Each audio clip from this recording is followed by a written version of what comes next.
Hi friends, I'm Satish Rawal and today I'm going to teach you about the beauty of modal verbs. Right? Modal verbs are the verbs that I've made a list over here: may, might, can, could, shall, should, will, would, must, and there are some semi-modal verbs.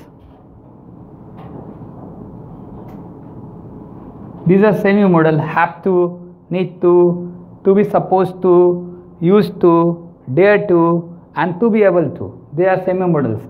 But today the lesson plan is to teach you the beauty. What is the beauty and how these verbs are different from other verbs.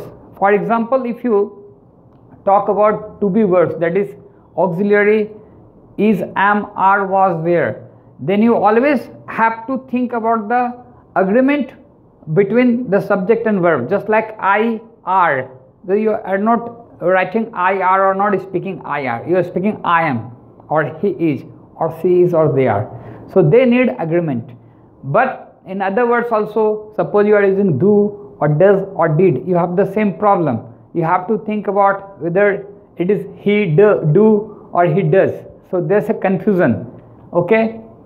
Second thing, and now modal verbs. Modal verbs, the beauty of this is that this agrees, subject agrees with all the verbs and there is no mistake in that. What I'm going to do, I'll just make a sentence and every time the meaning will change, but there will be no mistake in sentence pattern. There will be no mistake, no grammatical mistake. Suppose here I have written subject plus modal verb plus base verb plus object. For instance, what I do, I just make a sentence here: I may drive a car. Okay, so subject is I, modal verb is may, and drive, and then object a car. I may drive a car. So you have a sentence now: I may drive a car. But meaning is that I am talking about the possibility that I may drive a car. Okay. Now if I say I might drive a car, again the sentence is correct. Meaning is a bit different, because if I say I may drive a car and I might drive a car, so if you see the percentage of possibility, it's a 40% possible when you are talking about may. And when you are talking about might drive a car, that means you are talking it's a less possible than may, and that's why it is maybe 20% possible or something. So it is not a grammar rule, but all the people who learn English have to have such thing in mind, right? Then if I say I can drive a car, here the thing is I am talking about my ability. Here I am talking about my ability. I can drive a car. That means I know how to drive a car, I have the knowledge to drive a car, and that's why I say I can drive a car. I'm talking about my ability, right?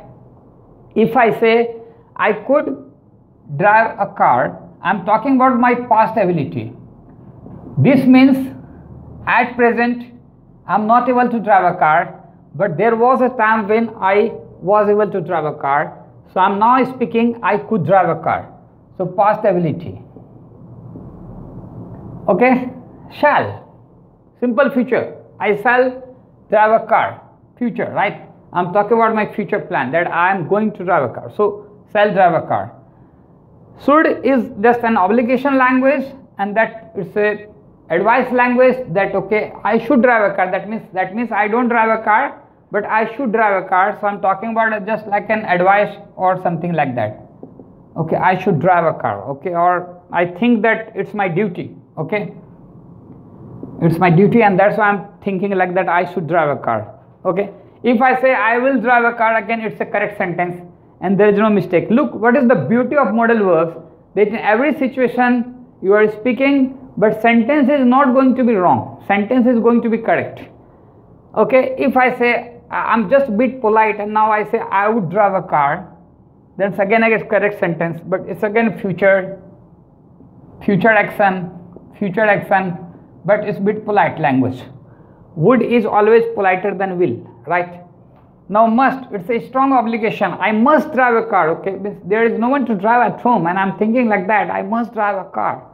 Okay, so here I'm using I must drive a car. So in the same way, I have written down 1, 2, 3, 4, 5, 6 semi-modal verbs, right? And then you can frame a sentence like this only, the same manner. Subject, I have to drive a car. I have to drive a car. That means, this simply means I don't want to drive a car, but I have to drive a car. I need to drive a car. Now I think it's necessity for me. It is necessary for me to drive a car. So I am speaking like this, I need to drive a car, right? And to be supposed to, that means is the rule that I am the person who is supposed to drive a car. So again I am using this language, I am supposed to use a car. And if I say I used to drive a car, that's again a past habitual practice of mine. That means at present I do not drive a car. So I used to drive a car. Okay, when I say I dare to drive a car, maybe it's too much traffic in my city, right? And it's very difficult to drive a car, but still I dare to drive a car. So I'm now talking about my courage. When I'm talking about dare to, I'm talking about my courage. Okay, then the last one is to be able to. That means now I am able to drive a car. That means I have a car and I'm good enough and I have knowledge of driving, and that's why I'm saying I am able to drive a car. Thanks for watching this video. Hope you have enjoyed this lesson. Don't forget to press the bell icon, my friend. And if you have already pressed the bell icon or subscribe to my channel, don't forget to share with your friends and family. Thank you.